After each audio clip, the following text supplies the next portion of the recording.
நண்பர்களே, ஏன் ஸ்மைல் முக்கியம்னா சிரிப்போட ஒருத்தர்கிட்ட பேசும்போது அதை விட பாராட்ட அவங்களுக்கு எதுவுமே கிடையாதுங்க.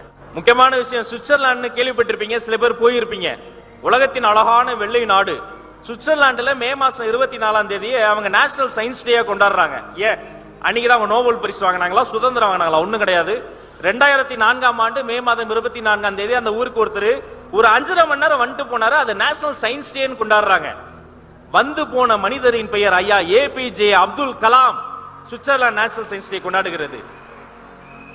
காலையில எழுந்தவுடனே ரயில்வே ஸ்டேஷன் போய் பேப்பர்லாம் வாங்கிட்டு வீதி வீதியாக சென்று வீடு வீடாக சென்று அந்த பேப்பரை போட்ட ஒரு சின்னஞ்சிறு சிறுவன், அதே பேப்பரின் தலைப்பு செய்தியாக வந்த வரலாற்றின் பெயர் ஐயா ஏபிஜே அப்துல் கலாம். இப்பதான் முக்கியமான கேள்வி, நம்ம தமிழ்நாட்டு மண்ணில் பிறந்து கவர்மெண்ட் ஸ்கூல்ல படிச்சு ஒரு நாளைக்கு 2 வேளை தான் அவங்க ரொட்டி சாப்பிடுவாங்க. அக்னி சிறகுகள் அந்த இடத்த படிக்கும் போது அழுதுட்டேன். அதுல கருகி போன ரொட்டி அவங்க அப்பா எடுத்து சாப்பிட்டு வரான் டெய்லி. ஏன்பானா